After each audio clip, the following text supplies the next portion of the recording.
nome é Dário Regoli, eu tenho 57 anos e sou jornalista. Bom, a minha história com o Joelma, ela começa lá quando eu tinha 7 para 8 anos, justamente no dia da tragédia, né?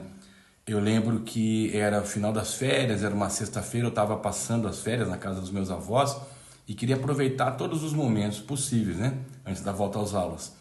E eu me recordo que eu acordei cedo, tomei café e fui para a rua brincar. Mas como estava garoando, eu logo voltei para dentro. E foi nessa hora que eu vi a minha avó com o ouvido colado no rádio de pilha ali e atenta. Perguntei o que estava acontecendo. Ela falou: olha, tá pegando fogo num prédio no centro aqui de São Paulo. Eu falei: nossa, parece que é uma coisa grande. Aí a gente correu para a sala, né, para ligar a televisão. Claro, a única televisão que tinha na casa era na sala. E naquele tempo as TVs demoravam para esquentar, né, para carregar a imagem, porque era de válvula, enfim. E as emissoras só começavam a programação lá para as 10 horas. Devia ser umas 9h30. Mas, curiosamente, naquele dia, às 10 horas, às 9h30, aliás, né, quando nós ligamos, as emissoras já estavam com a programação no ar. Globo e Record, eu acho, Gazeta, estavam transmitindo já, falando dos boletins sobre o incêndio. As imagens naquele tempo não eram ao vivo, porque as TVs não faziam transmissão ao vivo da rua, né? Então elas tava ali o repórter no estúdio falando do incêndio e as imagens eram gravadas lá no local, iam para a emissora e aí eram colocadas no ar. Mas no rádio não, no rádio era ao vivo, os repórteres estavam transmitindo do local. E a gente ficou ali vendo a TV e ouvindo o rádio ao mesmo tempo, e foi uma coisa que nos assustou, né? E essa coisa de ouvir pelo rádio foi impressionante, porque a gente conseguia ouvir o barulho do incêndio.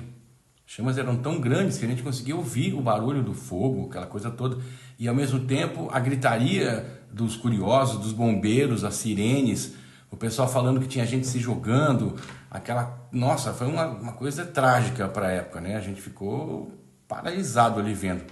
E depois, quando as imagens iam chegando, aí a coisa foi ficando cada vez mais séria, porque aí a gente viu mesmo o que estava acontecendo.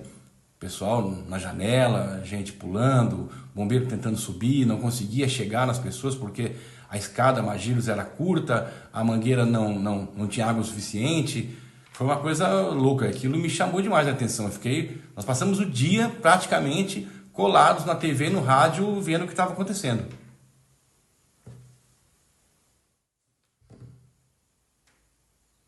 E uma coisa curiosa é que eu acho que ali, pela primeira vez, eu pensei em ser jornalista, pensei em ser repórter.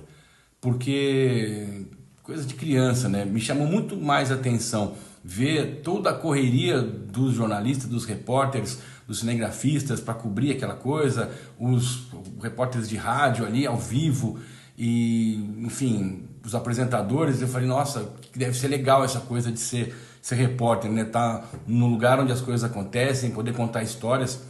E no final das contas foi o que aconteceu. Eu sou jornalista há mais de 30 anos e tive a oportunidade de cobrir outras tragédias, graças a Deus, mas nenhum outro incêndio igual ao do Joelma. Como jornalista, eu tive depois a oportunidade de voltar no prédio. Eu me recordo, acho que, se não me engano, quando fez 30 anos dessa tragédia, eu fiz matéria na Folha de São Paulo ou algum freelancer, não me recordo bem agora. E eu fui lá. E desde então, o condomínio Praça das Bandeiras, né, que é como chama o prédio hoje, eles não permitem que se faça reportagens lá sobre isso. Eles querem desvincular totalmente a imagem do Joelma do prédio novo, até por questões comerciais. Não é bom para ninguém você falar: olha, vem alugar uma sala comercial aqui no prédio onde morreram quase 200 pessoas, né? Mas eu tive lá a convite de pessoas que tinham escritórios lá, entrei no prédio e tal, e a gente sempre entrei com um pouco de receio, porque você imagina que aquele lugar foi um palco de sofrimento, de tanta gente que morreu ali. E entrevistei sobreviventes, entrevistei bombeiros da época, que já estavam bem mais velhos tal, e gente que está até hoje, e muita gente já faleceu nesse período, mas Engraçado que as entrevistas que eu fiz na época, hoje vendo as mesmas pessoas ou pessoas que participaram de alguma maneira dessa situação toda, desse incêndio, elas falam as mesmas coisas que falaram para mim 20 anos atrás. São as mesmas emoções, as pessoas têm as mesmas recordações, os mesmos traumas que provavelmente nunca mais vão se apagar. O incêndio do Joelma gerou muita coisa, muito material jornalístico, muita coisa se fez a partir disso. Eu li uns 2 ou 3 livros, devo ter até aqui em casa ainda, e sobre o Joelma, sobre as histórias do Joelma, sobre os traumas do Joelma, e aquilo criou uma série de lendas urbanas, né, sobre aquilo tudo. Nós temos a história do crime do Poço, que é uma casa que se acreditava existir no lugar onde foi construído o Joelma, onde um rapaz, que era, se não me engano, era químico, trabalhava na USP, ele matou a mãe, as 2 irmãs, enterrou no poço no fundo de casa. Aí a polícia descobriu, quando foi lá prendê-lo, ele se matou. Quer dizer, uma tragédia enorme para a época, no começo do século passado. E depois se acreditou que o Joelma foi feito exatamente no mesmo local. Com o tempo, eu inclusive investiguei isso na época, a gente descobriu que não, essa casa ela é próxima ali. Ela é um pouco mais ali para o lado do Anhangabaú. É pertinho, mas não é exatamente no mesmo local. Mas, como tudo, a imaginação das pessoas acaba sendo influenciada por isso tudo, né? Muita gente ligou uma coisa a outra. Nossa, essa casa que aconteceu essa tragédia, no lugar do Joelma, onde aconteceu uma outra tragédia, esse lugar é amaldiçoado. Né? E tem a a história das 13 almas, né?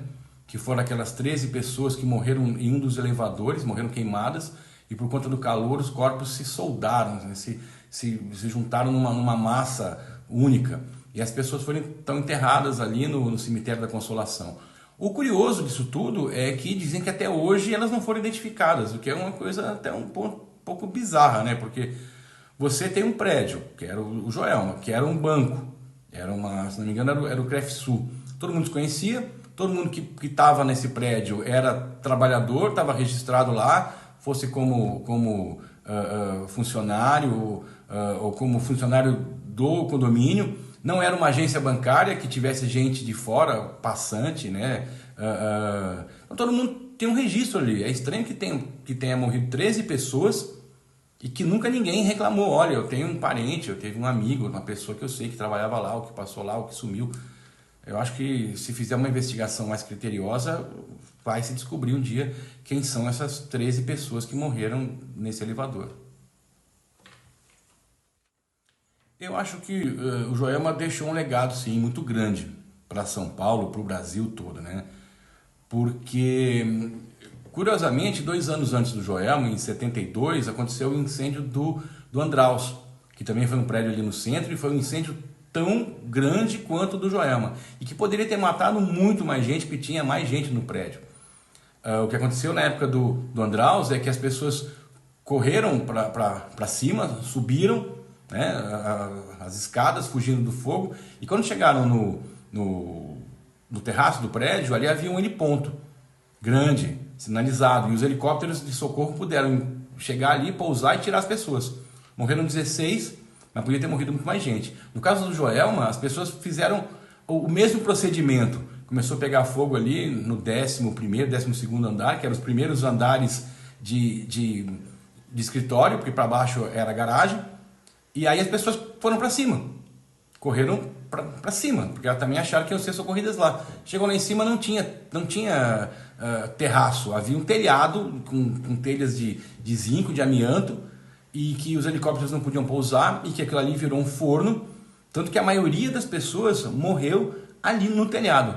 Teve gente que morreu, claro, asfixiada dentro do prédio, gente que pulou, mas a maioria morreu lá em cima.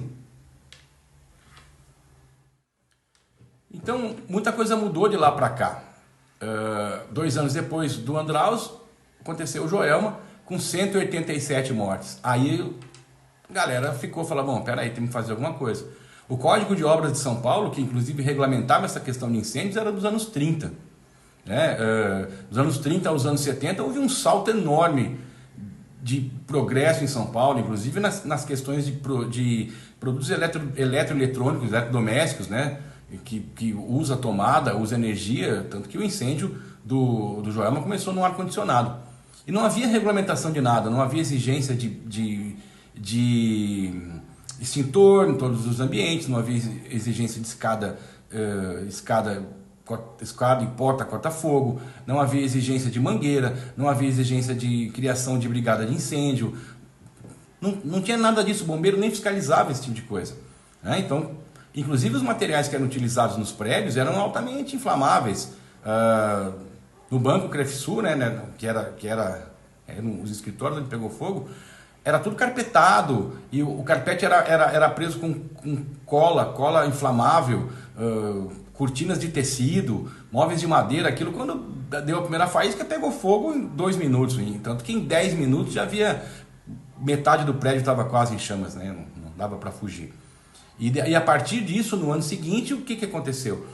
Se criaram as normas, o código de obras foi alterado, o bombeiro passou a fiscalizar, passou a se exigir uma série de coisas, tanto que quando o Joelma foi reinaugurado, no final dos anos 70, começo dos anos 80, que ele foi ocupado novamente, ele era um prédio modelo na questão de prevenção de incêndio, modelo para o Brasil inteiro, porque ele foi um dos primeiros a ter escada externa de fuga, porta corta-fogo, escada por onde você pode escapar sem passar pelas áreas queimadas, porque não tem nada que pegue fogo, extintor em todos os lugares, brigada de incêndio. E o próprio bombeiro foi modernizado, porque no incêndio do Joelma ficou claro que o bombeiro não tinha equipamento para nada, não tinha máscara, não tinha roupa que protegesse do fogo, não tinha escada que chegasse nos edifícios mais altos, porque ele era programado para uma São Paulo com prédios pequenos. De repente vem o Joelma com 20 andares aí, e daí? Não chegava mangueira, não chegava nada. Então o legado que o Joelma deixou foi esse, da modernização, da prevenção, e que parece ter dado certo, porque graças a Deus a gente nunca mais teve uma tragédia como essa.